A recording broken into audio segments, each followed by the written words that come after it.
Nagsimula ang lahat nung nakita ko siyang hubot-hubad sa damuhan. Walang malay at sugatan. Dinala ko siya sa bahay para gamutin ang sugatan niyang katawan.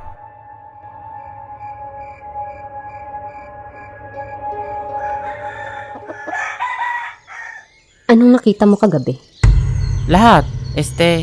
Nakita kitang walang malay kagabi kaya inuwi kita dito sa bahay para gamutin. Yun lang? Oo, ang laki kasi ng sugat mo sa dibdib. Pero hindi ako nanilip. Promise, mamatay ka pa. May iba ka pang kasama dito? Wala. Mag-isa lang ako sa buhay. Yang damit mo, binili ko kanina sa ukay. Ako nga pala si Jack. Jack Colendon. Corazon,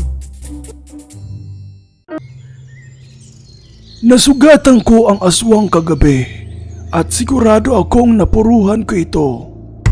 Ano ba talagang nangyari sa'yo? Gusto mo tawagin mo si Kapitan? huwag na. Maraming salamat sa tulong mo. Aalis na ako. Sa hindi malamang dahilan, ay palihim ko siyang sinundan. Kasi, nag-aalala talaga ako sa kanya. Ewan ko ba? Tinamaan yata talaga ako sa kanya.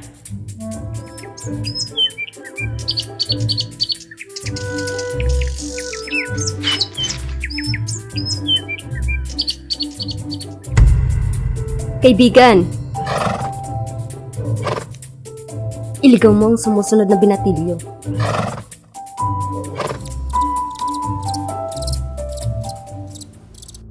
Oh, nandito na pala ang unika iha ko. Kumusta? Ayos lang, tay.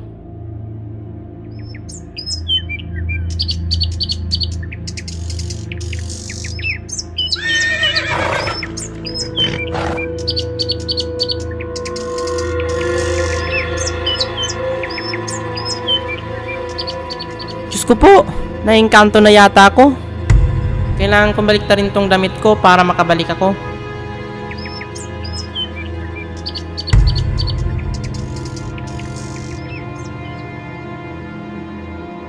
Ganun ba? Kung ganun, ay kailangan nating maghiganti sa albularyo na yan. Wag na ho, tay. Pero sinaktan ka niya, anak. Kasalanan ko rin ho. Napag-interesan ko ho kasi ang bata.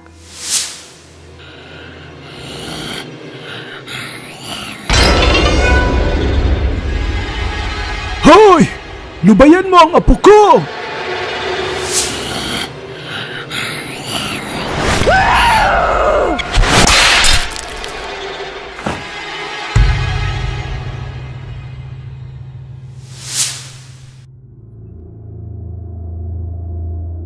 Inabot na ako ng dilim sa daanan. Buti na lamang at may natanaw akong baryo sa may di kalayuan. Marahil ay dito nakatira si Corazon.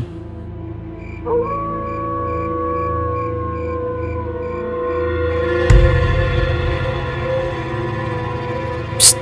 Corazon! Jack! Anong ginagawa mo dito?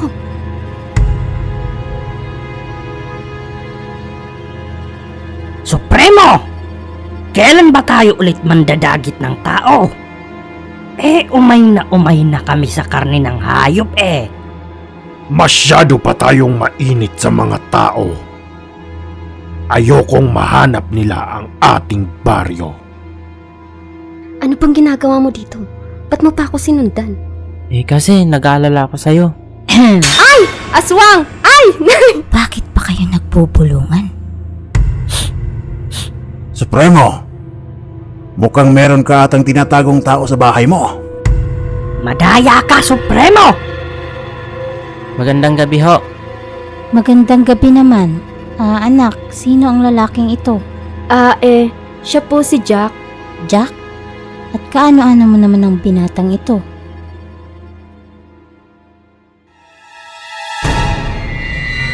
Meron ka lamang 10 segundo para sabihin kung pagkain ba siya o kailangan protektahan. Ha? Pagkain? Anong pagkain? Supremo, gutom na kaming mga bisita mo.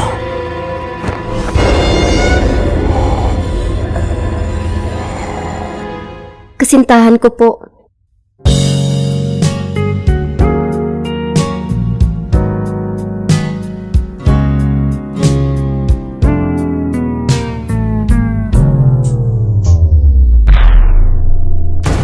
Magtago ka, bilis! Aswang!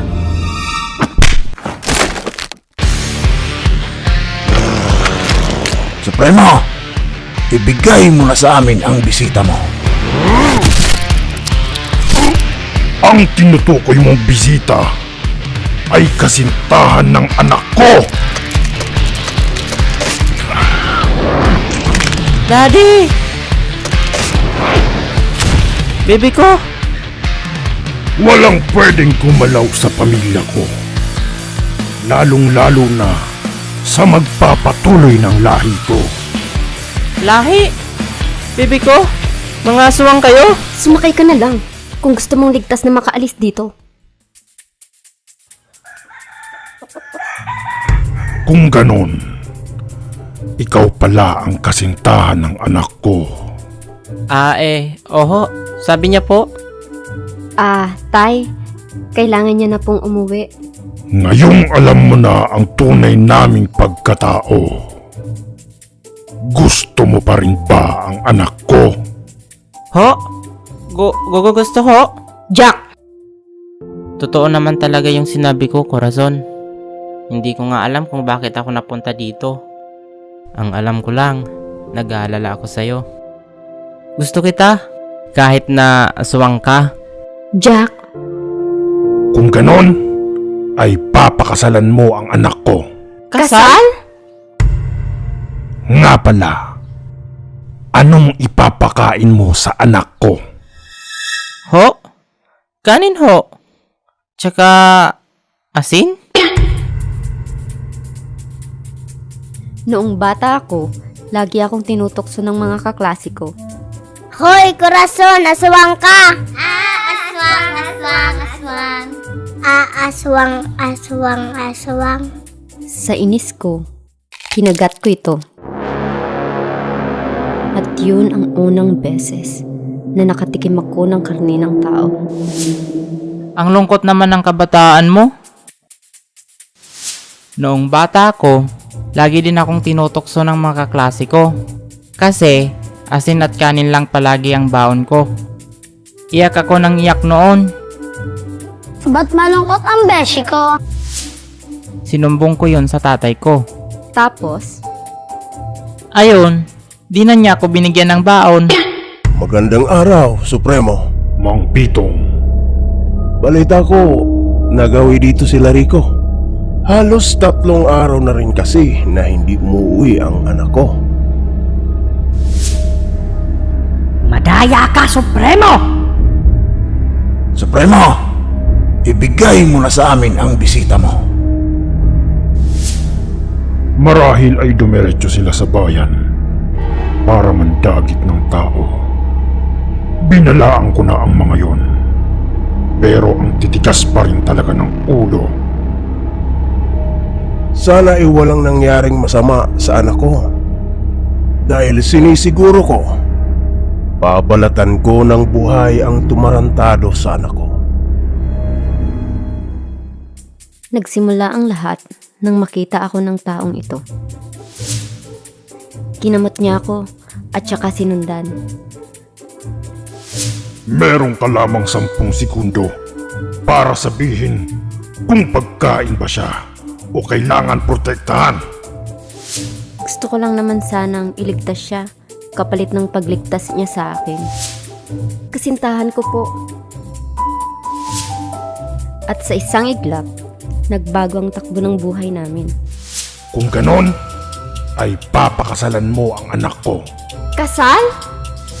Bibi ko, talaga bang ikakasal tayo? Kasalanan mo.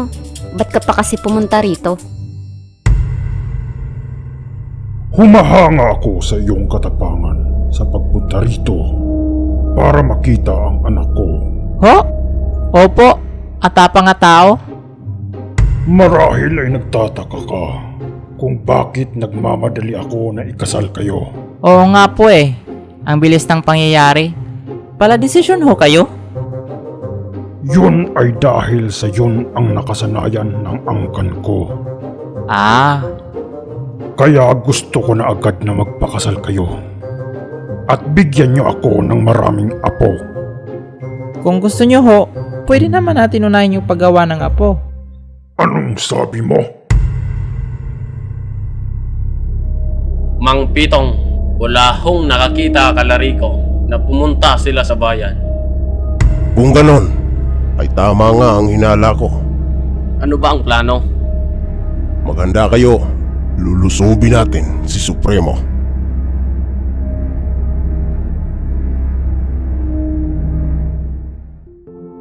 Jack, isa lang ang ipapakiusap ko sa'yo. Kahit ano man ang mangyari, wag na wag mong papabayaan ang anak ko.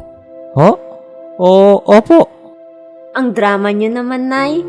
Wala, masaya lang ako para sa inyong dalawa anak. Supremo! Ilabas mo ang anak ko! Si Mang Pitong. Mang Pitoy?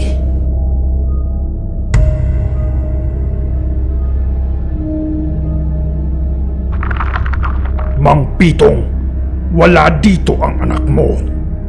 Huwag kang sinungaling. Supremo! Anong ginawa mo sa anak ko? Baby ko? Anong nangyayari dito? Tumahimik ka lang. Sila ang unang lumusob dito. Ipinagtanggol ko lang ang pamilya ko.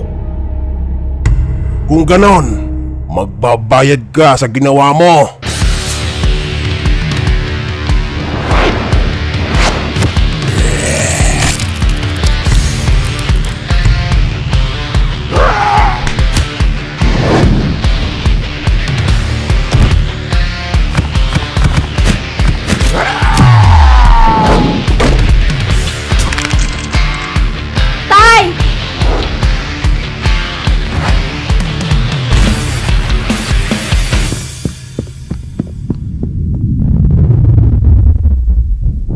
Anak ang kinuha mo, anak din ang kukunin ko. Demonyo ka, Mang Pitong!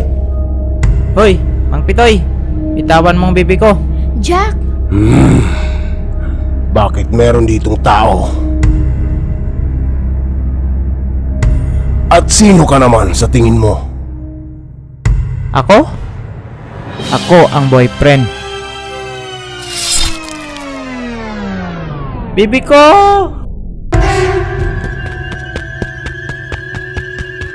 Jack! Iligtas mo ang anak ko! Ho? Ako ho? Wala nang ibang paraan. Kailangan mong maging aswang. Aswang? Diyos ko po, ano ba tong pinasok ko? Jack, isa lang ang ipapakiusap ko sa'yo. Kahit ano man ang mangyari, wag na wag mong papabayaan ang anak ko. Wala nang panahon, Jack. Mahal mo ba talaga ang anak ko? Ho? Mahal ho? Kung ganon, lunukin mo ang laway ko. Yak, kadiri. Yee!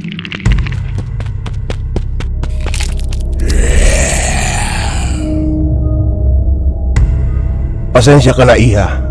Pero kailangan kitang patayin para makaganti ako sa tatay mo. Huwag mo siyang saktan. Mamahalin ko pa yan. Jack! Aba, ang tipaklong mong boyfriend. Jack! Huwag mong sabihin. Malamang sa malamang ay pinasahan ka ng pagiging aswang. Kung ganon, subukan natin yung tapang mo. Teka, asin! Kung ganon, lunukin mo ang laway ko. Yak, kadiri. Yee! Teka, meron akong plan B. Kailangan ko lang makapunta sa tindahan ni Aling Tessie. Kaibigan, ihatid mo ang engot na yan sa kanyang paroroonan.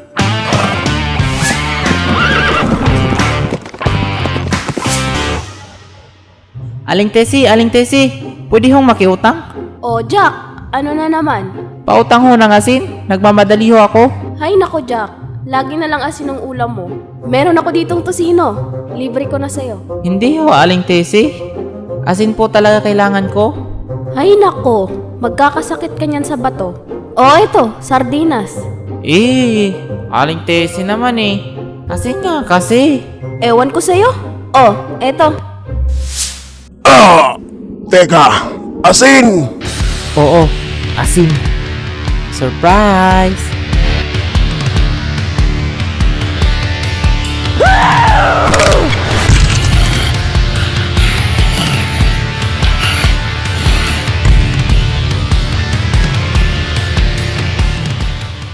Bibi ko, ayos ka lang? Kinasal na kami ni Corazon. At kahit 6 na buwan na kami nagsasama, ay tao pa rin ako hanggang ngayon. Hindi lahat ng aswang ay masama. Yung iba, masarap mahalin.